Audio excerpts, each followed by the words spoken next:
Where's your mustache, Jesus? It's Jesus, and I shaved it. Gracias.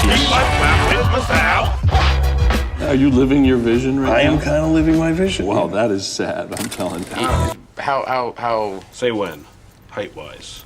I'm gonna start up here. Just tell me when. We went to Tijuana, Mexico, you know, and we thought it'd be fun, you know, to go to this show. Everyone's, you gotta check out one of these shows.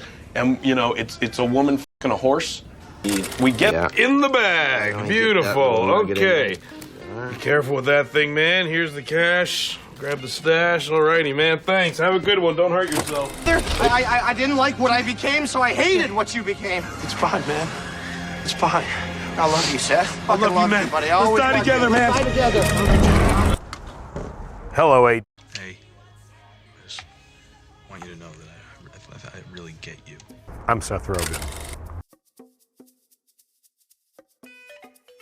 What's up, y'all? This is Murph Almighty, and I want to start another episode I'm going to start calling Hollywood Gems. Now, I want to get into somebody who I really enjoy watching. Let's talk about Seth Rogen. Seth Rogen, a dude who turned goofing off into a multi-million-dollar empire. Born on April 15th, 1982 in Vancouver, Canada, Seth's story isn't some sad boohoo rag to riches story. Nah, he was brought up solid. His mom, a social worker, his dad worked for nonprofits, and they were all about that progressive lifestyle. So young Seth grew up in an environment where basically cracking jokes, questioning authority, is encouraged. By age 12, Seth was already out there hustling. While most kids were just trying to survive middle school, this man right here, hitting comedy clubs, slinging jokes about his own life. He was a mini stand-up savage. By 16, he co-wrote a script. Him and his childhood friend Evan Goldberg, yeah, the dude from Superbad. Hold on, let's pause for a second.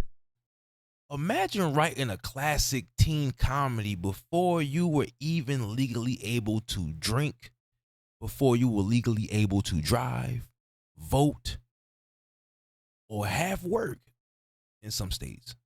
That's different right there. Now, Seth's big break came when Judd Apatow, I hope I'm saying that right, casted him in Freaks and Geeks. Now that is one, Freaks and Geeks is one of those things that's a cult classic. They watch it a lot on Netflix. They do a lot of name dropping. It flopped after one season, but it didn't flop Seth. Apatow saw the potential and brought him along for Undeclared, and later 40-Year-Old Virgin.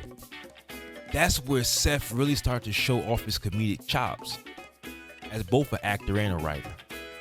Now, by the mid-2000s, Seth wasn't just in the game. He started changing this shit. He co-wrote and starred in Knocked Up in 2007. Remember that? Which solidified the everyman slacker image. Then, 2007, Superbad.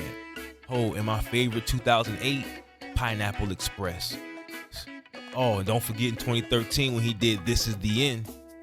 All of those is bangers off top. These weren't just funny movies. These were cultural resets. Seth and his crew made stoner comedy mainstream again, relatable and, dare I say, intellectual. Maybe not intellectual, I'm just playing. But it was definitely influential. Nothing like it since maybe Half Baked, and nothing since Half Baked since maybe Cheech and Chong. Now, beyond those laughs, let's not sleep on that writing he got, that producing game. Seth co-wrote The Interview in 2014, which had that North Korea, you know, remember the North Korea thing when he pressed, yeah, so that was crazy.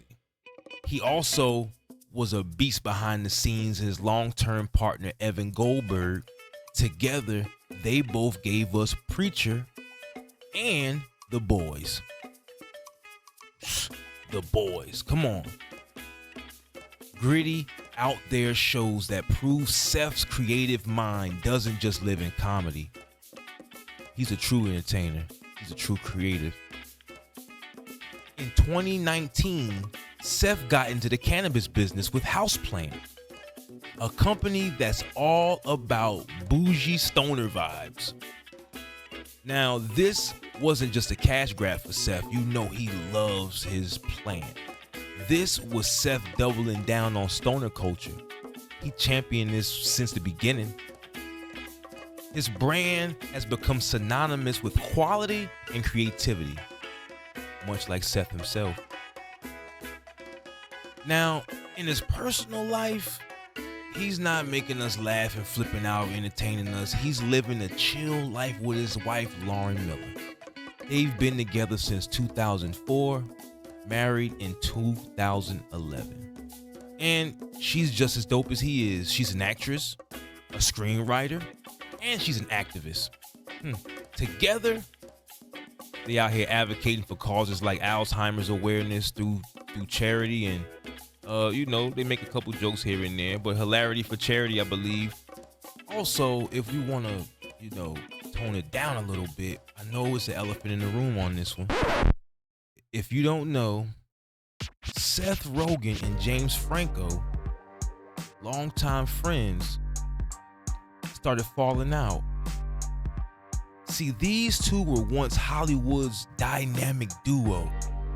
Once again, I love that movie Pineapple Express and This Is the End and The Interview. But their bromance hit a hard stop after allegations of misconduct, what kind, surfaced against Franco in 2018. The accusations painted a disturbing picture. I'm not gonna get into it, but Franco faced lawsuits and Frank faced lawsuits and intense public scrutiny behind that.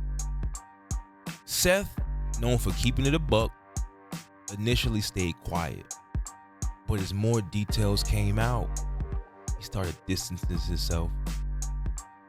In 2021, he had an interview where he admitted he had no plans to work with James Franco again, citing the allegations and how they conflicted with his personal values. He also acknowledged how his earlier jokes about Franco's behavior, made before the allegations became public, it didn't age well. And it's clear that Seth wasn't about to co-sign any of that shit, no matter how deep that history is. I gotta give him props on that. Now, Seth isn't just a funny guy. He's a symbol of how you can stay authentic, bet on yourself, and win big. He's built an empire by being himself, awkward, hilarious, and unapologetically Canadian. Whether he's voicing Puma on The Lion King, dropping another cult hit, or curating the perfect weed and vinyl vibe with Houseplant, Seth Rogen is a force. And the way he handled that fallout with Franco, that's a masterclass in setting boundaries and prioritizing your integrity as a man. Even when it means cutting ties with longtime friends, Seth is not out here bullshitting. He making moves and he making movies. He's showing us how to navigate Hollywood and life with humor, honesty, and clear moral compass. I want to give my boy Seth Rogen his flowers. I want to salute. I want to know what y'all think about Seth.